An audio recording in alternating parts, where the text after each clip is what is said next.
Good afternoon. Thanks everybody for joining us today for a conversation with Governor Laura Kelly to talk about the importance of special education funding in the state of Kansas. We are absolutely excited to have Governor Kelly with us. So welcome, Governor Kelly. I'll let you open the conversation up.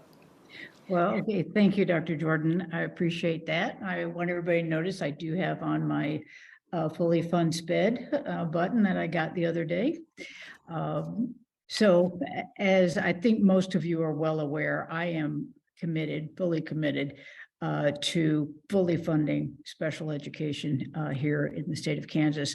I tried last year to kick that effort off and was not successful in getting it all the way through the budget process. So we're back at it again this year. My budget that I presented to the legislature this year includes right around $72.5 million, which I consider the first down payment on the path to fully funding special education. I think it will take us 4 or 5 years to get there.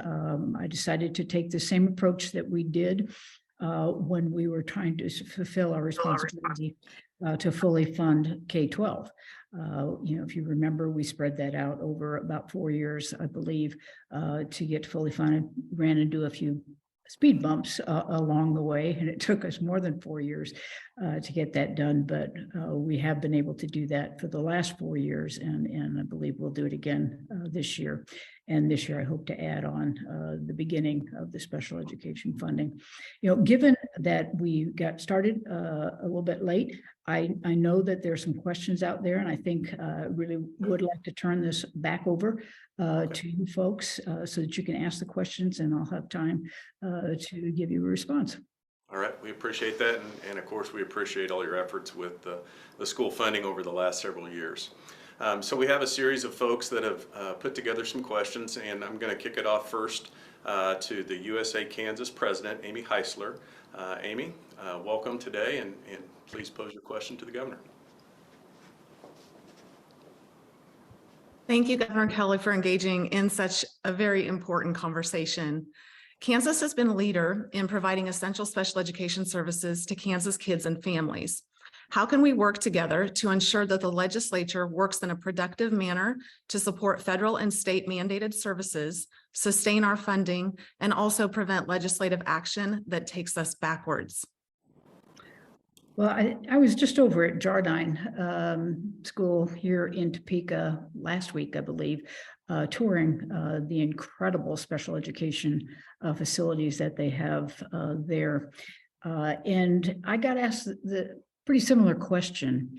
And I think my answer will be the same, is that you really need to engage your parents, and not just your parents of your special education kids, your parents overall within your school district, your business leaders in your communities, people who do not have a vested interest, i.e. a paycheck coming from the school district, but rather people who can from the outside see and value the services that are provided for our kids.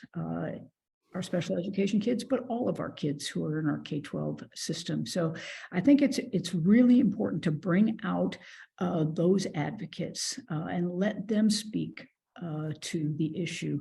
I think they are better heard than those who clearly have a vested interest in the outcome of the discussion.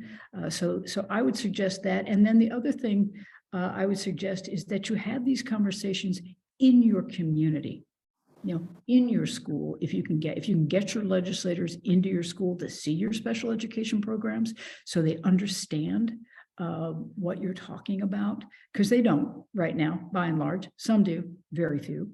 You really need to get them into the facility so that they can see firsthand what it is you're talking about. Because right now it's just this concept, and they're a lot of times the way they respond to that is you just want more money.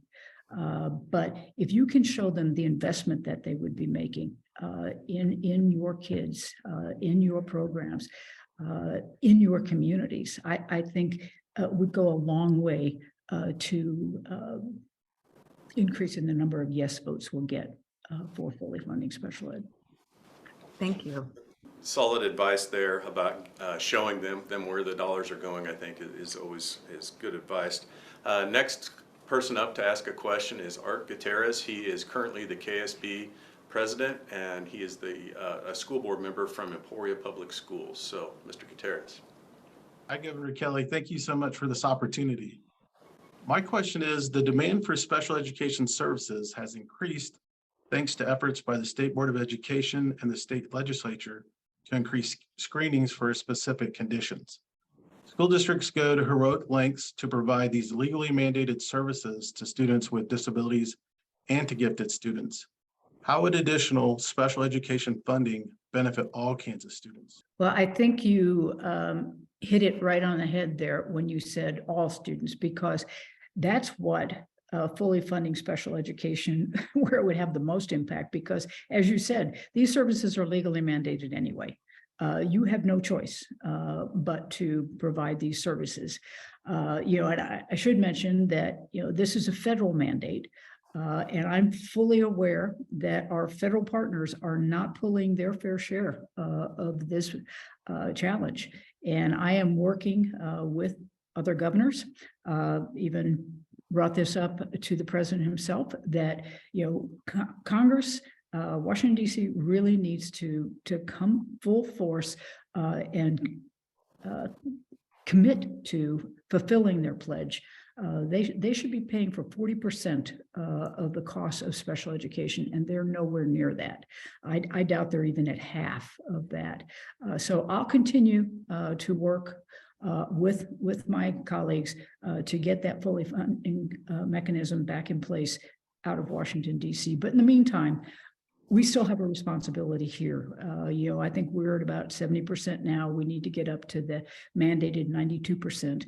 The 92% would be less if the feds would do what they're supposed to do. But in the meantime, we'll do our job. So, and by fully funding special education, both here on the state level and hopefully the federal level, that will free up a lot of dollars to be able to go to other programs for the whole rest of your student population, many of which have been put aside in order for you to be able to meet the mandate. So, I think that's an important thing for people to understand, is that, if they're concerned that this money would just goes to a small segment of our student population, that's not true. They need to be dispelled of that. This money will free up funds for all of the other kids who are in our school system. So I think that's the biggest selling point. Very, very solid advice there again, and recognition that this is an all kids issue. So next up, we have a special education instructor from Mays School District, Tia Lippold. Welcome, Tia, and ask your question. Good afternoon, Governor Kelly. Thank you for doing this. My question is that it's no secret that lifetime earning potential is dramatically increased with access to higher quality education. Lifetime learning habits begin in the pre-K-12 public education classrooms, and special education students face many challenges.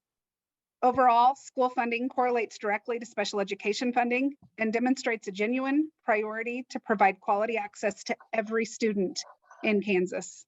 What are some ways that we can bring forward a message of support while making it clear that special education funding and overall school funding are linked and both contribute to the success of all of our students in Kansas?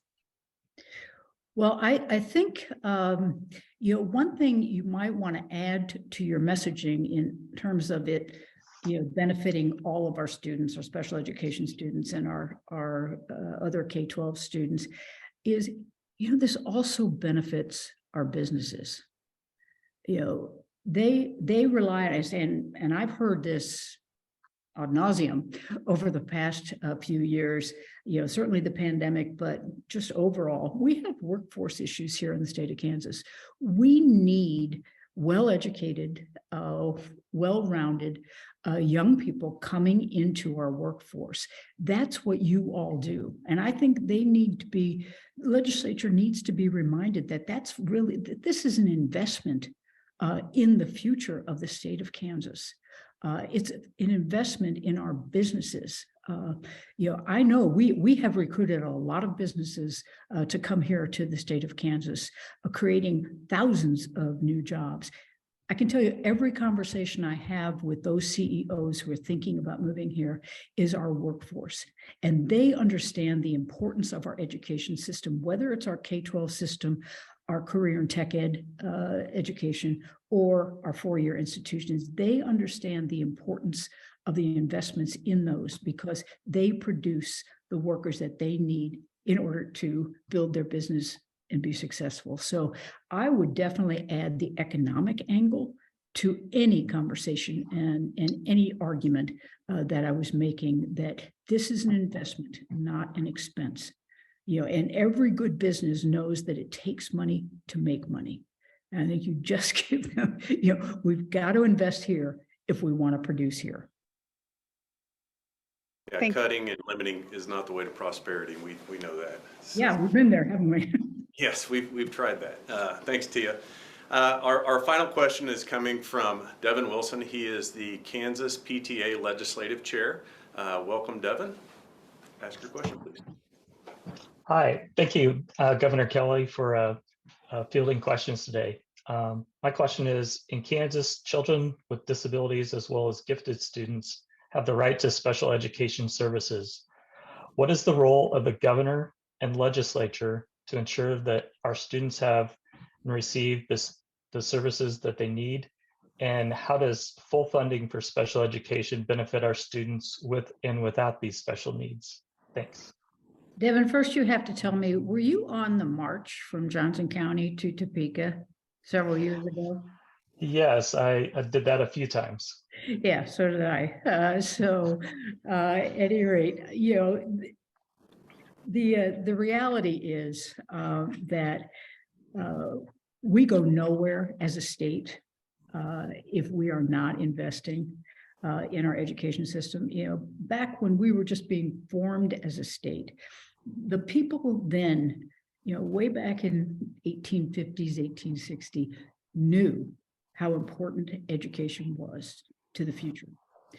In fact, I believe that they built schools before they built churches. And if you're from Kansas, you know what that means. That's an incredibly high priority that Kansans put on education from the get-go. They even put it in the Constitution. It's not in every state constitution that you will provide funding for public education. They knew, and really nothing has changed. They were right then, they continue to be right. And we have to invest in all of our children, all of our families who are part of our education system, whether we're talking from early childhood. I think you probably are all aware, because you all seem to be very aware, that the first thing I did to start my second term was to sign an executive order creating a task force to really study our early childhood education and care system here in the state of Kansas, knowing that we do a lot of things, but we do it in a very haphazard manner. We have silos of this agency, that agency, this group, that group. We need to study all that we're doing and figure out if there's a better way to structure this so that we get a bigger bang for our buck in our early childhood years.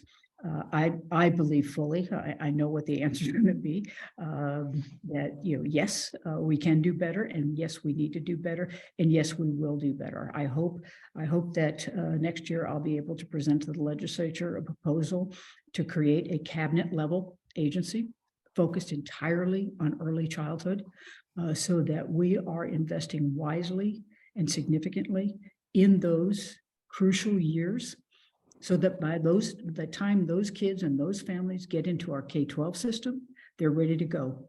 The parents know how to parent well. They know how to be their kid's best teacher. And those kids will have been exposed to a lot of the kind of pre-learning that they need before they get into kindergarten. So that's my hope, and we'll continue to focus like a laser on getting that done, so that we really sort of fill in the continuum of services education services for kids, for Kansans, from birth to grave. We need to fill it all in. Yeah, that's just a smart investment of Kansans dollars to catch those families and kids and get them off on solid footing. So, Governor Kelly, I know your schedule is very tight. We do appreciate you coming in and spending some time with this group of educators and parents and leaders from across the state of Kansas. Are there any final words of wisdom, words of encouragement, thoughts that you would share with the group? Well, yeah, I know it can be discouraging sometimes. I worked in this building for a long time, and there are lots of things that can happen that just make you want to throw your hands up and go, I give up. Don't. There are a lot of good people here who want to do right by our Kansas kids and Kansas families. We just have to give them the information that they need to make their argument, to take that good vote. And if they've got it, they will do it. If you look back over the past 4 years, I think people are amazed at what we have been able to get done here with a Democrat governor and a supermajority legislature, both chambers. But in spite of that, look what we've done. We have fully funded K-12. For 4 years in a row. We have fully restored all of the funding to our transportation infrastructure program so that we are building roads and bridges and expanding broadband all over the state. Whoever thought that could be done? We were able to pass a new economic development package that allowed us to compete and win economic development projects like Panasonic and Integra down in Wichita. Huge, game-changing kinds of things, all with a Democrat governor and a supermajority Republican legislature. It can be done. We just can't give up. We've got to find the ways to do that. And your way to do what you need to do is, just what I said before, communicate, educate, but do it in their own communities and let somebody else be your voice, who comes from areas that legislators just value overall, and that's your business community and the voters in your communities who will be deciding whether these folks come back for another 2-year or 4-year term next November. So with that, I thank you all for what you do every day, and I thank you for what I know you're going to do over the next month and year. To ensure that Kansas kids, Kansas families have what they need and what they deserve. And I want to thank you once again, Governor, for being a champion for education in Kansas.